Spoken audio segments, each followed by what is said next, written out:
Como resultado de la exclusión social y discriminación que vivieron durante cientos de años los pueblos indígenas en Guatemala, Centroamérica y América Latina, sus comunidades fueron generando con el tiempo sus propias formas de organización social, sus sistemas de autoridades y sus propias normas para aplicarlas dentro de su territorio.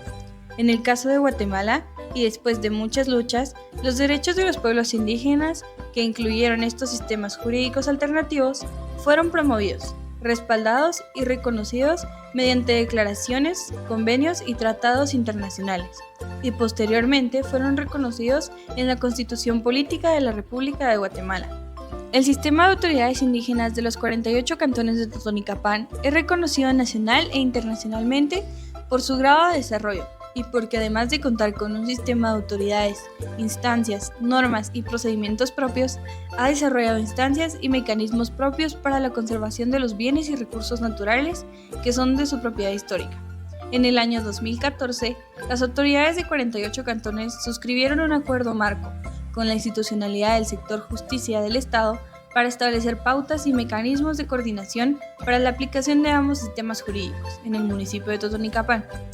El servicio comunitario de autoridad, prestado por los habitantes de 48 cantones, o el Cashcol, como se nombra en el idioma quiché, se presta sin retribución o apoyo del Estado, con la finalidad de informar a la población guatemalteca sobre cuál es el origen, la estructura organizativa y sobre los principios y valores que sustentan el funcionamiento del sistema de autoridades de 48 cantones de Totonicapán.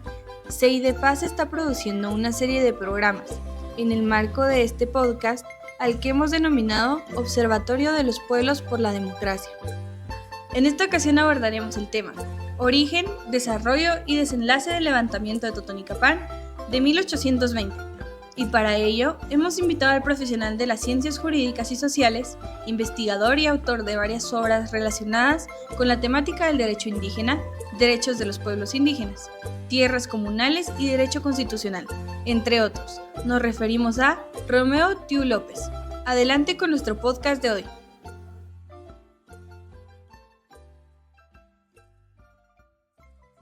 Bienvenidos y bienvenidas.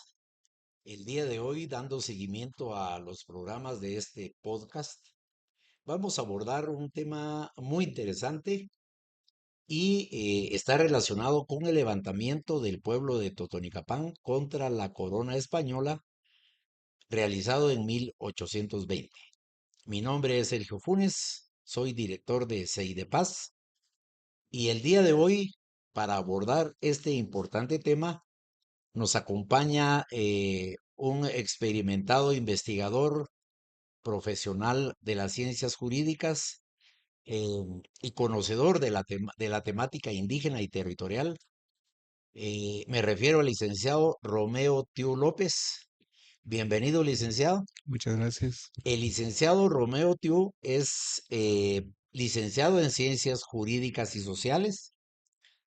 Él es un conocido, muy reconocido investigador y autor de varias obras y estudios relacionados con pueblos indígenas, con derecho indígena, derecho constitucional y algo muy relevante de su hoja de vida es que el licenciado Romeo Tiu fue presidente de la Junta Directiva del Consejo de Alcaldes Comunales de 48 cantones en el año 2011. Así que vamos a dar inicio a este programa. Licenciado, nuevamente bienvenido. Y pues iniciamos preguntándole eh, cuáles fueron las causas de ese levantamiento histórico del pueblo quiché de Totonicapán contra la corona española en 1820, que es un tema tan poco divulgado y tan poco conocido en este país. Muchas gracias. Agradezco la invitación que se me hace. Un saludo para usted y un saludo para todos quienes nos ven en este programa. Eh, Siempre hago una pequeña aclaración al principio. El abordaje de este tema debe ser un abordaje general y todos debiéramos estar en condiciones de conocer las generalidades de este tema. pero se ha ido como limitando el conocimiento de eso y es lo que hace que debiéramos ponerle mucho empeño en conocer esta parte histórica del pueblo de Totonicapán. Y seguramente hay muchas personas que han abordado el tema. Un trabajo en conjunto podría ayudar a que aclaremos muchas cosas entre todos, porque eso nos ayuda a entender precisamente la historia de Totonicapán. Correcto. Bajo ese primer aspecto, eh, las causas que motivaron el levantamiento de Totonicapán, eh, pues no fue solamente en ese año 1820, sino eso arrastraba muchas situaciones que se generaron desde la venida de los españoles a estas tierras. Entonces, esa es una primera pauta porque eh, la generación de Atanasio Sul, de Lucas Aguilar, de doña Felipa Zoc, de doña María Hernández Zapón, en ese tiempo ya era, ya eran varias generaciones que estaban luchando porque se había impuesto un sistema administrativo completamente hostil, completamente fuerte en contra de los pueblos, no solo en Guatemala, sino también en toda América. Toda América Latina. Sí, y pues se impuso el trabajo forzado. Se trabajó prácticamente en un sistema, muchos le dicen semi-esclavitud, pero en realidad era una esclavitud muy fuerte en contra de los pueblos. Eso podríamos identificarlo como una primera causa, que no es solamente esa la del levantamiento, pero sí es una parte de lo que se venía arrastrando hasta ese tiempo. Es decir, había una inconformidad de los dirigentes del levantamiento de Totonicapán porque tenían conocimiento de todo eso desde la historia De la anterior, colonia, desde la digamos. colonia. Ujú. A pesar de que en la misma colonia, o sea, la misma colonia tenía normas que venían de España donde se prohibía que existiera la esclavitud. Continuó y eso, a pesar de que se dio también ese levantamiento en 1820, continuó también pues muchísimos años posteriormente. El otra El otro motivo que podríamos identificar es que los españoles pues, se adueñaron de tierras, de bienes de los pueblos indígenas, prácticamente como cualquiera que se apropie de un terreno. Si lo vemos, por ejemplo, a la luz de el derecho penal ahora, es una usurpación Una plena, es usurpación un total, delito. Y si lo vemos desde la visión de los derechos humanos, también es una violación a los derechos humanos. absoluta. Y entonces eso em, es uno de los temas que podrían ser determinantes también para la misma historia actual de los pueblos originarios. Y entonces esta causa no se ha desvanecido. Claro. Mire, y por ejemplo, hay un autor norteamericano, Eric Wolf, que menciona en una de sus obras que durante la etapa de la conquista violenta, que bueno, ya no fue una conquista, fue una invasión violenta, entre 1524 y 1610, menciona él en su libro, murieron eh, casi las dos terceras partes de la población indígena en Centroamérica como resultado de esa violencia, digamos, generalizada y esa esclavitud que se tuvo contra hombres, mujeres y niños por parte de los colonizadores. Entonces, naturalmente, todas esas causas fueron acumulando, digamos, el descontento y fueron las que alimentaron ese levantamiento que usted menciona. Mire, ¿y quiénes fueron los líderes y lideresas, digamos, de ese levantamiento de Totonicapán? Muy bien, antes de pasar en esto, sí quiero identificar el que se conoce más de estos motivos de levantamiento es el tema de los tributos. Correcto. Y eso sí se menciona en muchos documentos y todo. Muchos abordan también el tema de los tributos y sí tiene una circunstancia especial. Eh, los reyes de España le pedían a los administradores de estos lugares que enviaran una parte de esos tributos y una parte quedaba para la administración colonial. Correcto. Pero muchos de los que estaban como permitidos o autorizados a hacer esos cobros, además cobraban para sus propios intereses. Y entonces esos tributos se iban haciendo grandes cada vez. Entonces no solo se cobraba un tributo para la corona, para la administración colonial, sino para intereses particulares. Correcto. Eso prácticamente da pie a lo que actualmente, por ejemplo, conocemos como la apropiación de dinero público, eh, sin Claro. que sea para el bienestar común. Correcto. Y eso era lo que no toleraban ellos, no toleraron en ese tiempo y fue tal vez no el único motivo, pero sí fue el detonante del levantamiento de Totonicapán porque ellos ya no soportaban. Por supuesto. Además de trabajar, además de hacer trabajos para la administración colonial completamente gratuito, además de hacer trabajos en la iglesia de ese tiempo también completamente gratuito, ellos tenían que hacer su propio trabajo para sus comunidades, para sus familias y todo eso, para sustentarse. Y entonces, cuando daban el tributo, prácticamente se quedaban sin Claro. sustento.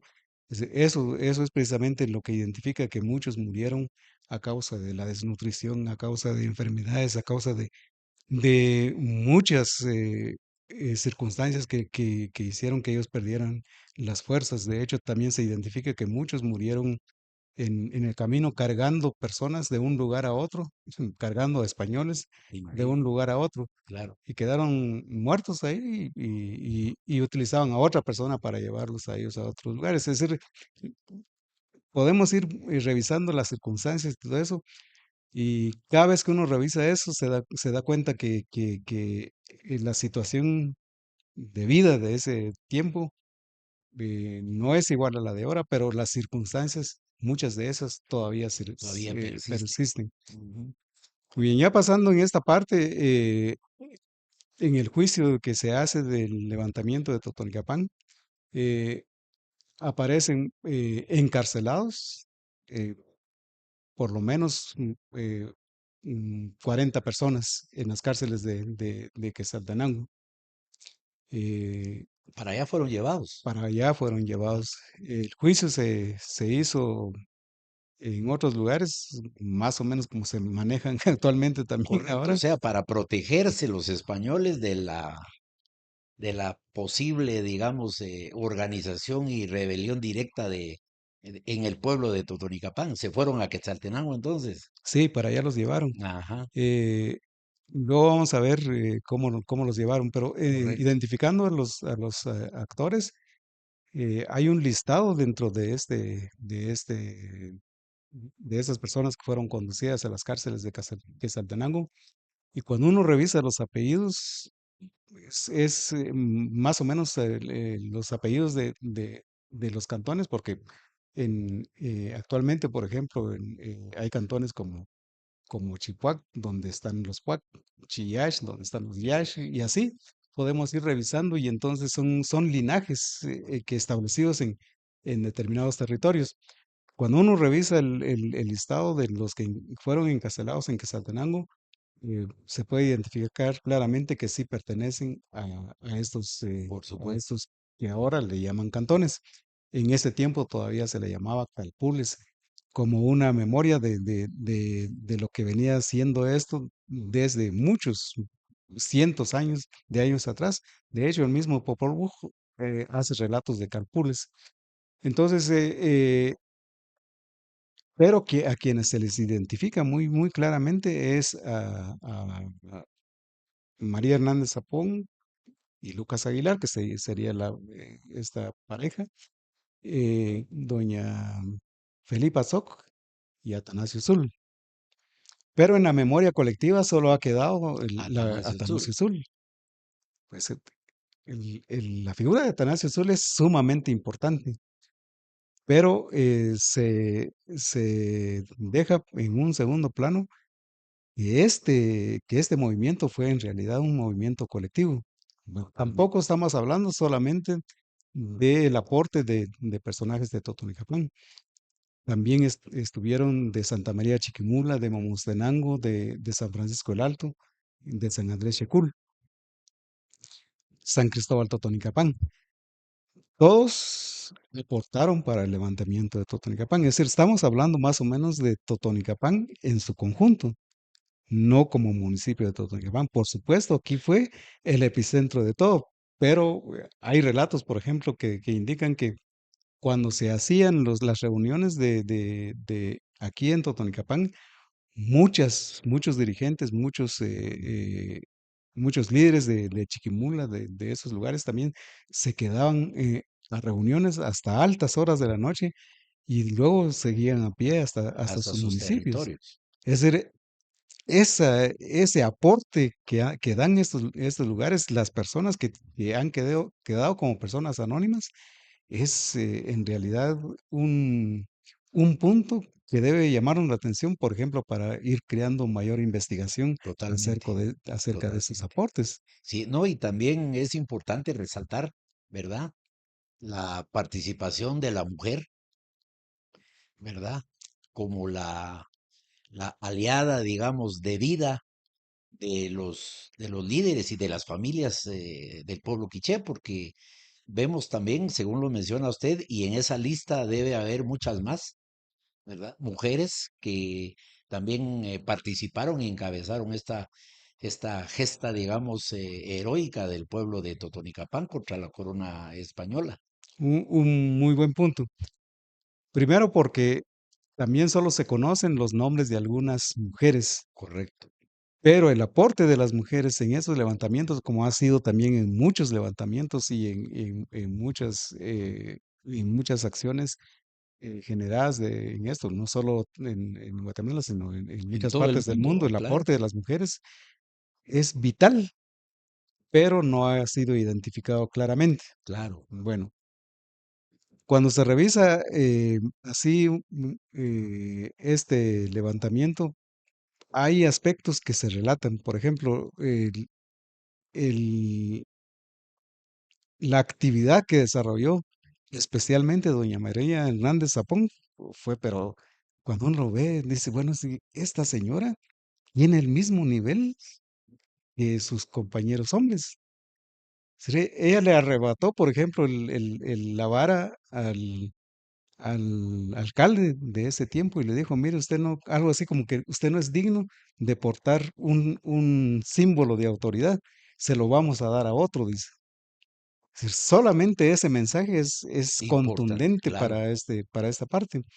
Ahora, por ejemplo, cuando encarcelaron a ellos, quienes activaron permanentemente fueron todas las mujeres de cada uno de los que estaban en la cárcel. Por su liberación. Además, exactamente, Ajá.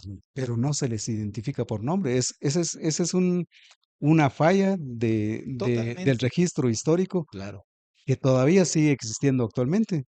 Y cuando vemos, por ejemplo, actividades de gran magnitud, por ejemplo, en nuestro país, el aporte de las mujeres es significativo, es altamente significativo, pero está invisibilizado Totalmente, como en este levantamiento. correcto.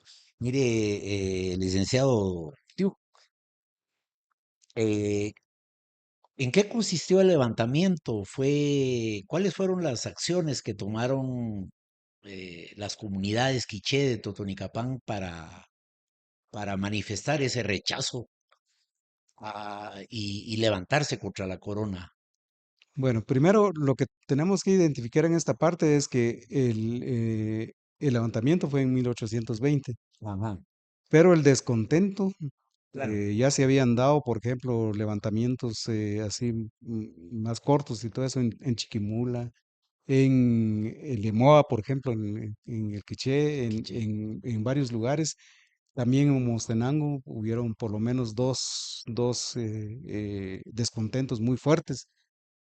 Y así podemos ir revisando En todo el que, país eh, y en todo el país también se también. estaba dando todo eso, en toda América se está dando. El primer levantamiento en contra de este tipo de cuestiones que se identifica en América es más o menos a 3 años de la llegada de los españoles en México.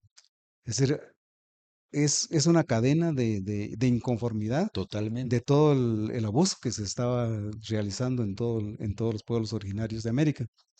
Centrándonos nuevamente al levantamiento de Totonicapán, hay que recordar que en ese tiempo Totonicapán no es solo como está actualmente. En ese tiempo se les identificaba como partidos y Totonicapán tenía bajo su administración el partido de Huehuetenango, que tenía una parte de Quiché, y el partido este partido de Huehuetenango alcanzaba también una parte de lo que ahora es Chiapas. Es decir, el territorio era bastante grande. De hecho, hay notas donde, por ejemplo, algunas personas de otros pueblos preguntan, ¿nos puede informar, por favor, cómo va el levantamiento de Totonicapán? Es decir, estaban interesados Totalmente. en este levantamiento, pero eran notas por ejemplo, aparece uno de San Juan Comalapa. Eso nos da la pauta de que las personas en Totonicapán eran eminentemente comerciantes. Entonces iban a varios lugares y todo eso, y era un sistema De de comunicación. comunicación y de relación con otros pueblos para enterarse de lo que estaba pasando. Y había un interés realmente por la lectura de varios documentos, había un interés de muchos líderes de muchos lugares sobre el levantamiento de Totonicapán. Qué interesante. Y mire, en otros países, por ejemplo, el caso de México, Benito Juárez, es levantamiento de los indígenas de México también contra Así es. el abuso de los españoles y en el caso de allá también de los franceses, ¿verdad? Qué interesante, estimado Lick.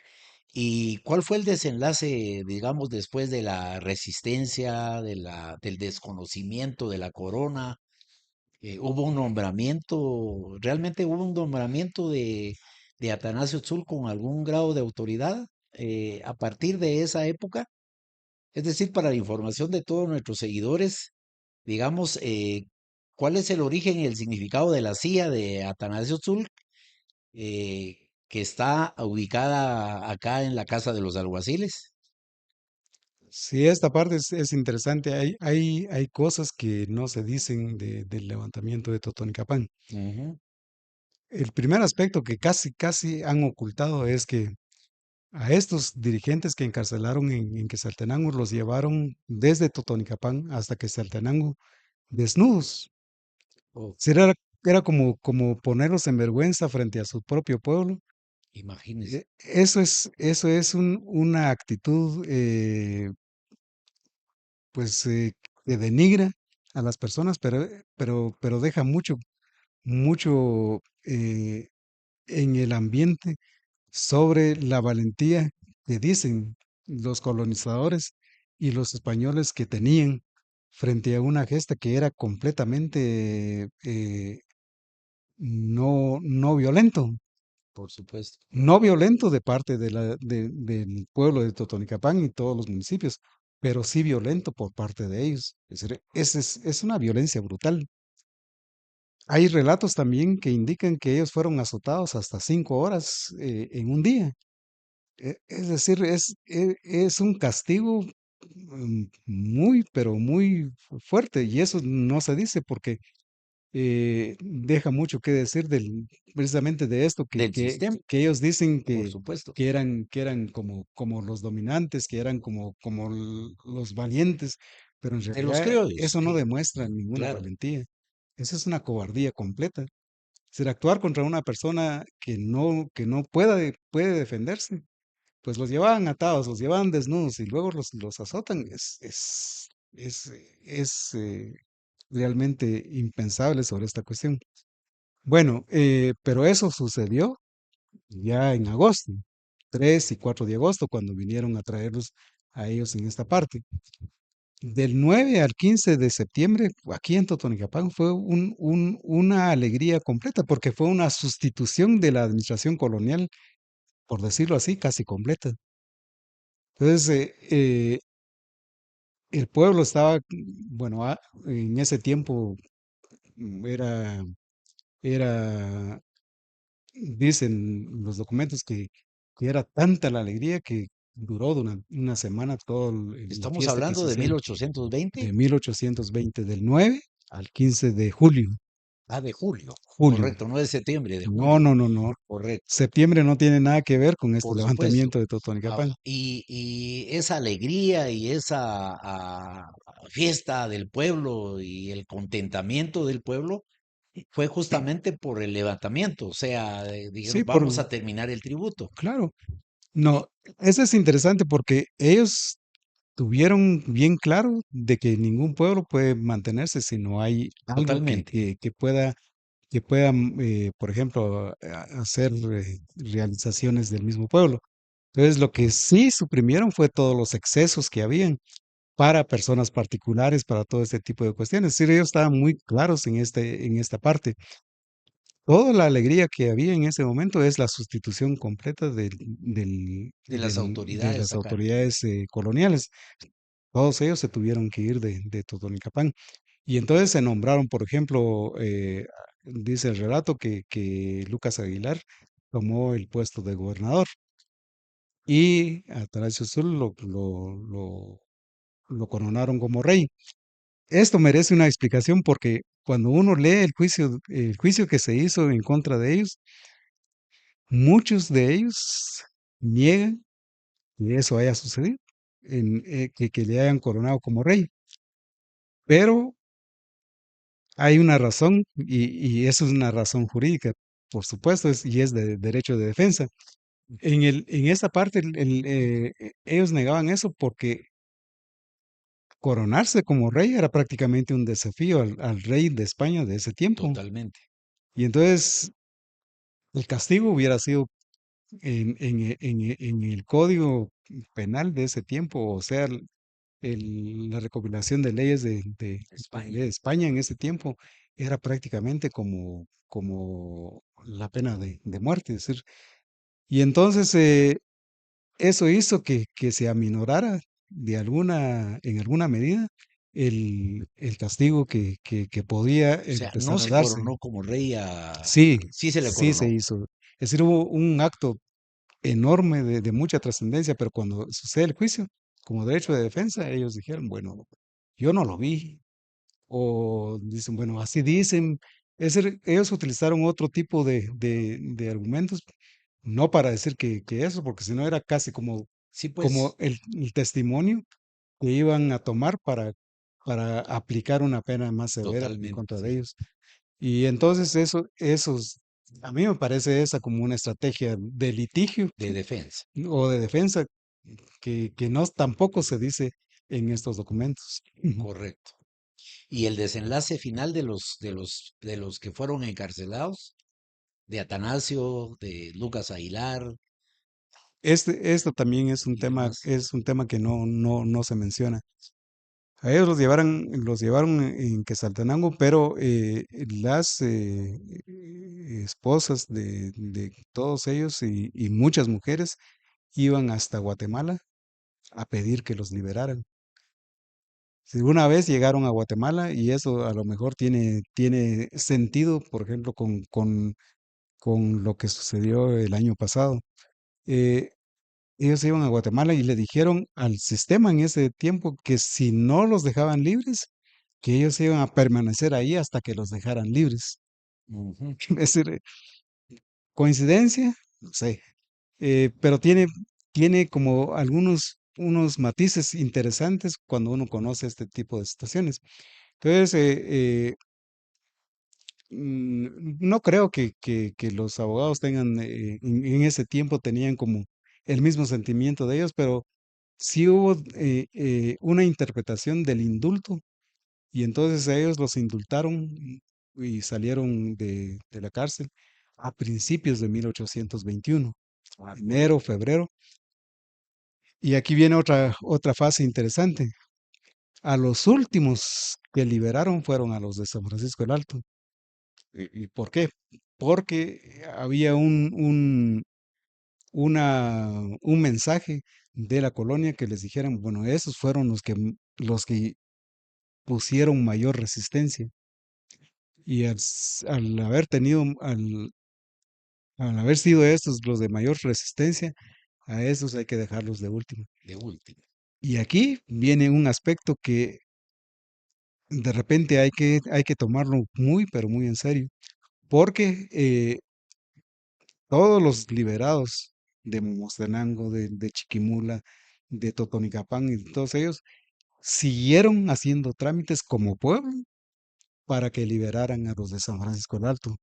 Correcto. Ese no era otra vez resalto aquí, la capacidad de organización política Del pueblo del quiché pueblo y quiché la de solidaridad, Totonicapán, sí. ¿verdad? Pues como nuestros seguidores y seguidoras pueden ver, realmente hay mucho desconocimiento de la historia. Y en Paz y hemos insistido en la necesidad de reformar los CNBs, los Currículum Nacional Base, especialmente del sistema educativo que se aplica por el Estado en todo el territorio nacional, especialmente en los territorios de los pueblos indígenas, porque la historia es el punto de partida para diseñar el futuro y el desarrollo de los pueblos. Entonces, muy interesante, licenciado, toda la historia, el conocimiento, la investigación que usted ha realizado. Y finalmente, como para ir proyectando hacia el futuro y recogiendo y haciendo honor y valorando el sacrificio, el esfuerzo, la lucha de los, yo los llamo héroes del levantamiento del pueblo quiché de Totonicapán. ¿Qué lecciones cree usted que aprendemos de esa gesta revolucionaria porque buscaba transformar la realidad? Revolucionario es todo aquello que busca cambiar una situación social que no funciona. Entonces, ¿qué lecciones aprendidas podemos ver de estos acontecimientos históricos, especialmente en la coyuntura actual en la que eh, persisten aún esos resabios de dictadura, de, de autarquía, de abuso de autoridad, de corrupción, del mal uso de los impuestos, eh, de la violación de los derechos humanos y de los derechos de los pueblos indígenas? ¿Qué lecciones cree usted que podemos sacar los guatemaltecos de este histórico levantamiento? Bueno, el primero tal vez, la primera lección que se puede ver es que sí es importante mantener un sistema organizativo ah, que trasciende años. Esta organización en Totonicapán ha trascendido, pues, como sí se conoce, y puede verse históricamente a cientos de años atrás. Es decir, no es un sistema organizativo que surge de la nada. Es decir, 1820 es un acontecimiento sumamente importante, pero el sistema organizativo va más allá de 1820. De hecho, a Atanás de Sur lo nombraron como alcalde eh, 3 veces, por lo menos en Totonicapán, como alcalde de lo que antes le llamaban el Cabildo de Indios. Claro, Y él fue más o menos en 1803 en adelante cuando empezó a ejercer todo ese liderazgo político. Ese liderazgo es sumamente importante y queda como otra lección. Ese liderazgo no debe ser solamente un liderazgo superficial. Ellos iban a fondo a defender estos derechos y lo defendían de tal manera que hacían propio los intereses de toda la gente. Y nuevamente aquí resaltamos todo el territorio que abarcaba. Lo otro es que la gente creía en ellos, es un liderazgo genuino, es un liderazgo honesto, es un liderazgo que no si tomamos palabras ahora, es un liderazgo transparente, que no se prestaba a la corrupción. De hecho, esta es una parte importante en el caso de Atanasio Sur, porque él tenía toda la potestad, siendo principal, más o menos bajo la autorización de la colonia, a cobrar los impuestos, pero él dijo, no, pues, ¿cómo voy a hacerle daño a la gente? Yo tengo esa autorización y yo tengo algunos privilegios, pero no puedo dejar que la gente esté en estas condiciones. No es el caso de Lucas Aguilar, que estaba en la otra parte, pero también hay que resaltar y eso está bien establecido, que Lucas Aguilar era un alto dirigente en el sistema religioso, porque él era el principal dice, de la poderosa cofradía del Santísimo en Totonicapán. Era cofrade, era, Era cofrade, sí, es decir, pues claro, sí tenía también todo, por si podemos decirlo de alguna manera, algunos privilegios y todo eso, pero eh, es decir, en conjunto, lo que aportaba cada uno, y eso es lo que hay que identificar. Lo que se aportaba por cada uno de ellos no lo hacían a título personal, si lo podemos decir así, sino a título comunitario, a título colectivo.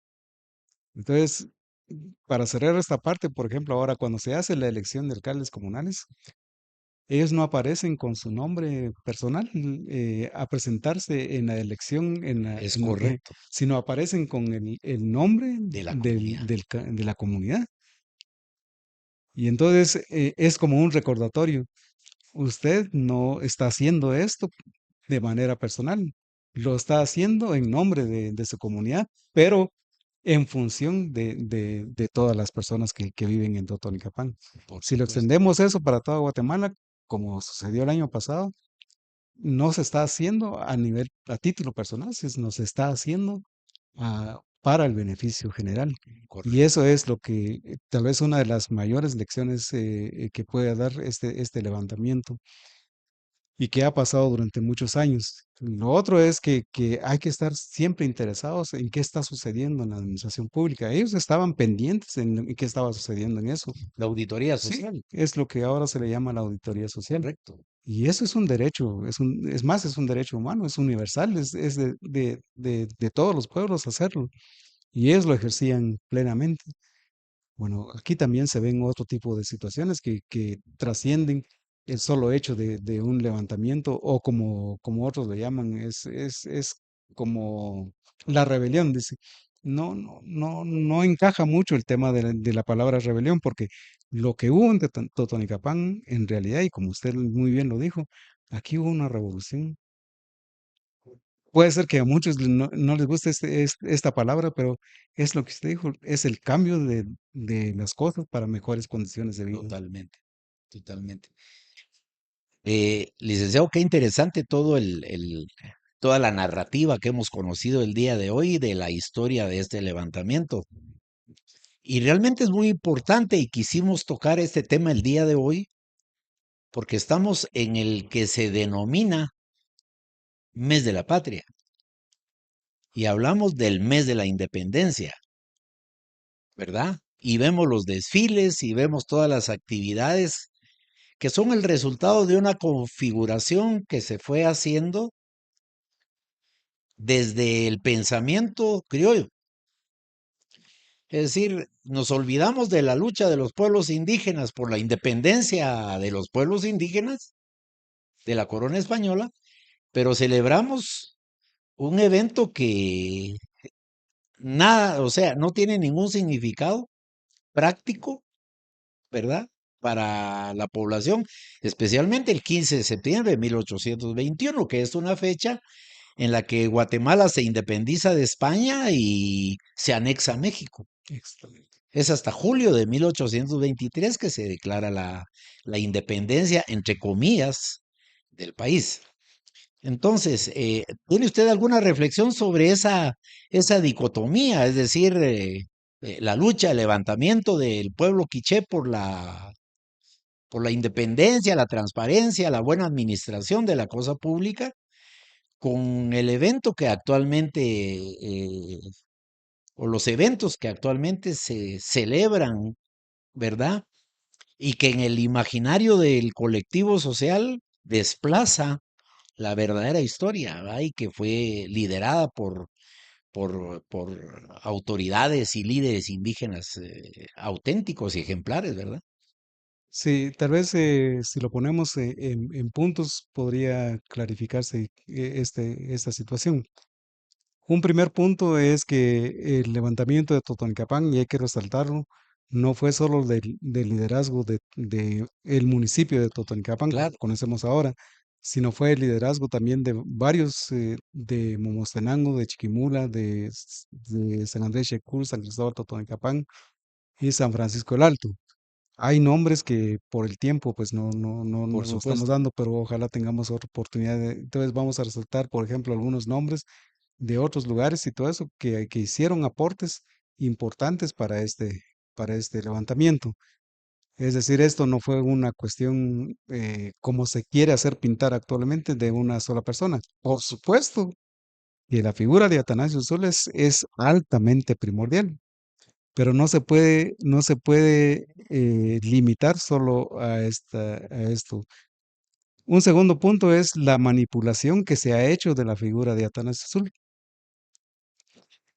Lo quieren poner como que él y todo el resto hubieran estado de acuerdo con la independencia del 15 de septiembre.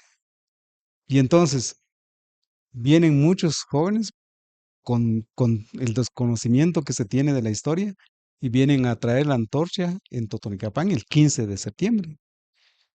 Es decir, es como una burla a este levantamiento de Totonicapán, es como una burla a la acción, a la actividad y a todo el planteamiento de derechos que hicieron en ese tiempo Atanasio Zul, Lucas Aguilar, doña María Hernández Zapón, doña Felipa Soc, Son eventos todos totalmente son distintos. completamente distintos y son motivados por otras razones.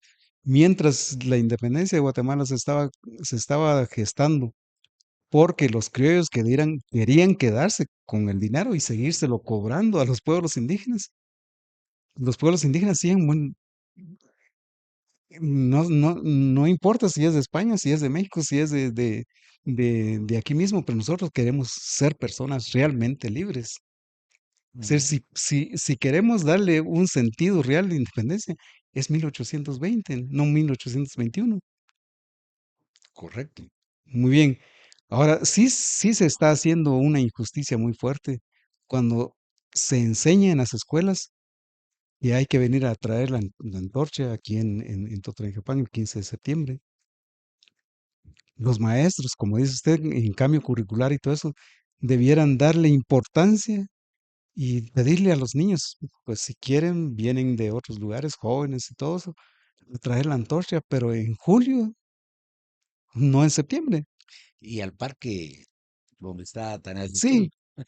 Sí, y eso, aunque cueste un poco entenderlo, yo digo que Atanasio Sol se siente solo estando ahí en el parque de Totonicapán.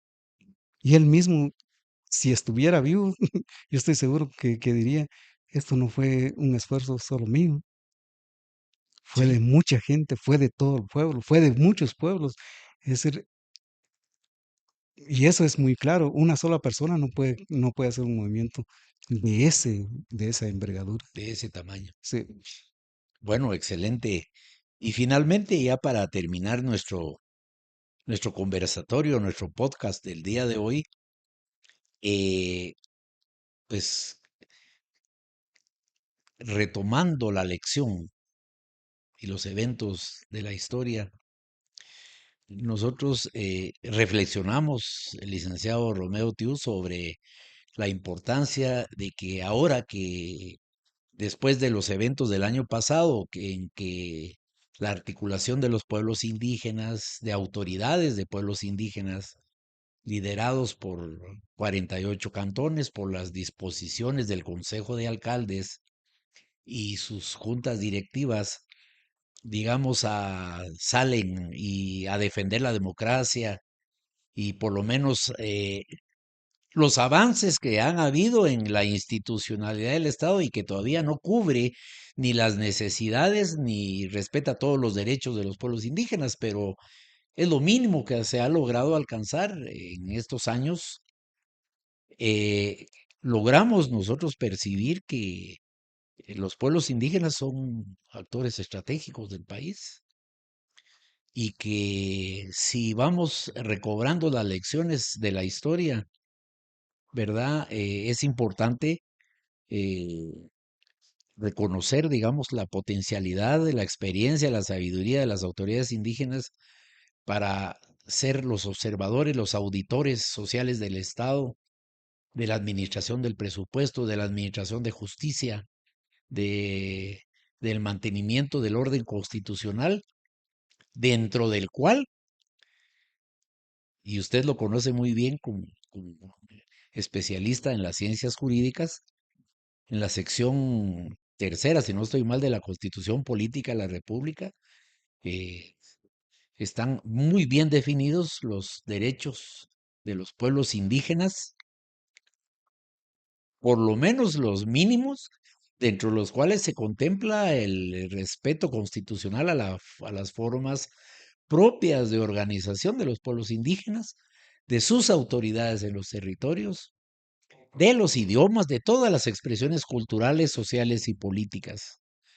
Entonces, eh, estimado Lick, muchísimas gracias por habernos acompañado el día de hoy y le dejamos ahí eh, tiempo para su última reflexión y para que salude a nuestros seguidores y seguidoras de este podcast. Muy bien, muchas gracias. Primero agradecer esta invitación que se me hace. Lo que hemos abordado ahora han sido en realidad solo algunos pincelazos que de repente eh, se dan en cierto desorden y todo eso, pero la invitación es a que todos, adultos, jóvenes, niños, académicos, no académicos, todas las personas de Totonicapán nos interesemos en esta parte de nuestra historia. Nos han contado la historia de manera diferente y cuando conocemos la profundidad de nuestra historia nos damos cuenta que de repente hay muchas cosas donde no encajan sobre lo que ha acontecido en nuestros pueblos. En toda América Latina, pues en toda América hay pasajes muy serios, muy fuertes en contra de nuestros pueblos, pero que nos revitaliza a pensar o a reeditar o repensar qué se puede hacer a estas alturas. Tal vez la invitación se resume en lo que me dijo un señor con quien recorrimos algunos metros hace un año. Él regresábamos de el recorrido de 4 caminos para Totonicapán. Él tiene como 80 años y dijo, bueno, vamos a regresar. Así es la lucha. A veces se pierde, a veces se gana. Dice. Y ese mensaje es sumamente importante porque finalizó con esto. Seguiremos luchando. Dice. Entonces, agradecerle a usted, agradecerle también a quienes van a ver este programa. Eh, no está todo dicho en este pequeño tiempo que hemos hablado. Hemos hecho una charla bastante informal, si se quiere, pero con un contenido muy profundo. Y es la invitación que quiero hacer para que sigamos profundizando en nuestra historia. Muchas gracias. Bueno, muchísimas gracias al licenciado Romeo Tiu López, también a nuestro equipo de producción. Seidepaz les da las gracias por haber, habernos seguido y haber participado en este importantísimo programa. Sigan nuestro enlace y vamos a continuar produciendo más material informativo y formativo sobre la realidad nacional, una realidad que tenemos que transformar todos y todas. Feliz día, muchas gracias.